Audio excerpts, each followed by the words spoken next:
40대 50대 직장인들은 정신 바짝 차리고 지금 살아야 합니다.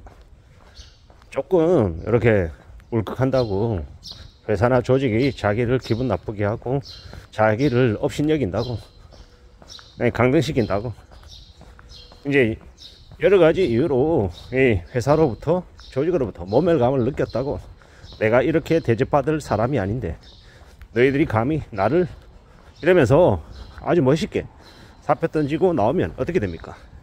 순식간에 하층민으로 전락합니다. 지금의 시대는 회사를 그만두는 것도 퇴사하는 것도 되게 전략적이어야 된다라고 말하고 싶습니다. 저 또한 이제 매일같이 그만둬야 되나 이런 생각을 안 하겠습니까?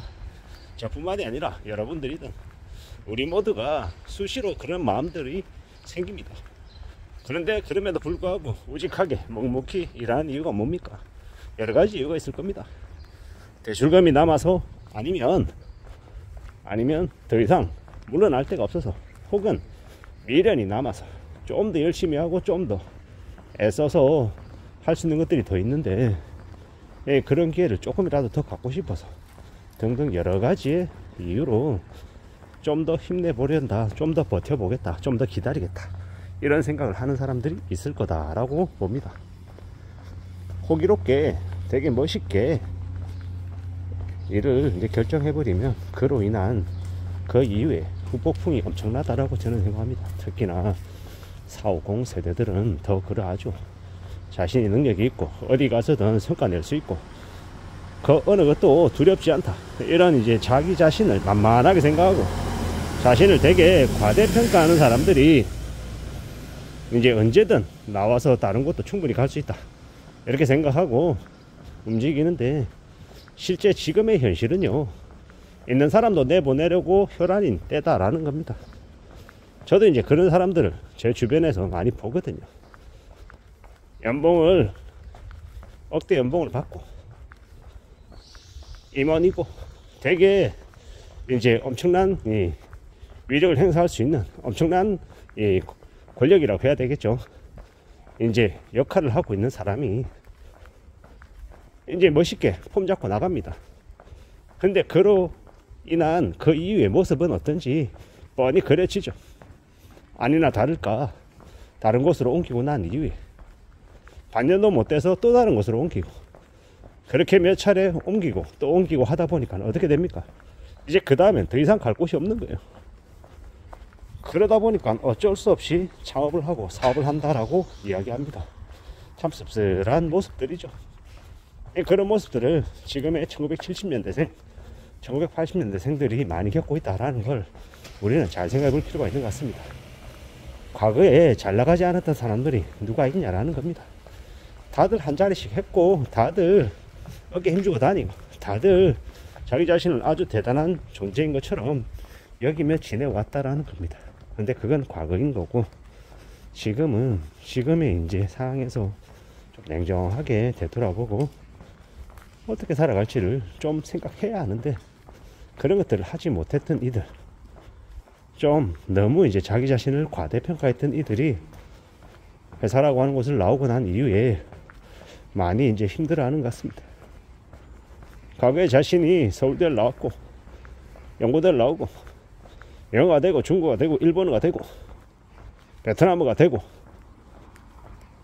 어느 정도 뛰어나고 뭐 여러 가지 이제 자신의 강점들을 얘기해 본들 이미 이제 인력 시장에서 밀려나 있다라는 걸 스스로도 느끼는 거죠. 참 이제 씁쓸하다는 생각이 듭니다. 좀 더 끈기를 가지고 좀 더 멀리 내다보고 기다릴 수 알았더라면 그렇게 좀 서글픈 이제 모습들을 맞지 않았을 텐데 좀 너무 성급하고 좀 더 너무 조급하고 좀 더 이제 휘둘렸던 것 같습니다. 우리가 인생을 살아가면서 세상을 이제 지내면서 항상 느끼는 건 우공이산이다 라는 생각이 듭니다. 어리석은 노인이 산을 옮긴다. 이룰 수 없을 거라고 생각했던 일들을 실제로 하더라는 겁니다. 절치부심하고 와신상담하고 끈기 있게 기다리고 참고 견디며 자신의 때를 맞이하려고 애쓰는 사람들, 그런 사람들이 성공을 하더라는 겁니다. 중국에서 누가 있습니까? 강태공이라고 하는 이가 있죠. 태공, 그는 60대까지인가요? 70살까지인가요? 제가 알고 있기로는 72세까지 찌 없는 낚시하면서 자신의 때를 기다렸던 거죠. 근데 이제 조강지처 아내가 그를 버립니다. 나중에 그가 엄청난 이 능력을 가진 사람으로 변신해서 나타나죠. 조강지처에게 이제 그런 이제 일화를 보여줬다고 하죠. 그릇에 물을 담고 물을 엎고 난 이후에 이전 상태로 되돌려 보라고 얘기합니다. 말도 안 되는 얘기죠. 불가능한 거죠. 과거로 되돌아갈 수 없다라고 말한 것 같습니다. 우리가 살면서 현재 자신이 겪는 현재 상황의 모습들 되게 우습게 생각하고 놔버리고 그냥 떠나가지만, 시간이 지나고 난 다음에는 뭐 한다고요? 후회한다라는 거죠. 극심한 후회 속에 살게 된다라는 겁니다. 왜 그랬을까? 라고 하며 말입니다. 우리가 살아가는 삶이라는 게 그와 비슷한 것 같습니다. 인내하고 기다리고 참고 견디면 뭐가 되었건 간에 그 무엇이 기다리고 있는 거다. 근데 좀 더 좋은 곳이 있을 거다. 지금의 상태보다 좀 더 나을 거다 라고 생각하며 뒤도 안 돌아보고 버리고 떠나면요, 나중에 이제 그로 인한 이제 후회나 이 아쉬움이 생길 수밖에 없다라는 겁니다. 그런 시대에 우리가 지금 살아가고 있다라는 거 잘 생각해 볼 필요가 있는 것 같습니다. 냉정하게 말입니다. 우리는 어쨌든 분발하고 살아가야 되고, 마음을 좀 굳게 먹어야 되고, 좀 더 살아갈 각오를 다져야 될 것 같습니다. 그래야 되지 않겠나라고 조심스레 생각하고 있습니다. 참으로 막막하고 참으로 답답할 수도 있습니다. 지금의 모습들이 말입니다.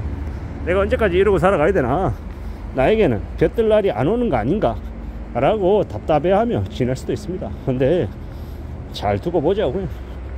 좀 더 염려하고 좀 더 인내하고 좀 더 기다리며 살아도 될 것 같습니다. 마음 단단히 먹고 좀 더 각오하고 좀 더 애쓰면서 지내면, 그러면 길은 또 다시 생길 수 있으리라 봅니다. 그러니 잘 좀 보자고요. 좀 더 우직하게, 좀 더 차분하게 자기 자신의 모습을 되돌아보며 그러며 살아가면 좋을 것 같습니다. 그래 보자라고 말하고 싶은 겁니다. 이상입니다.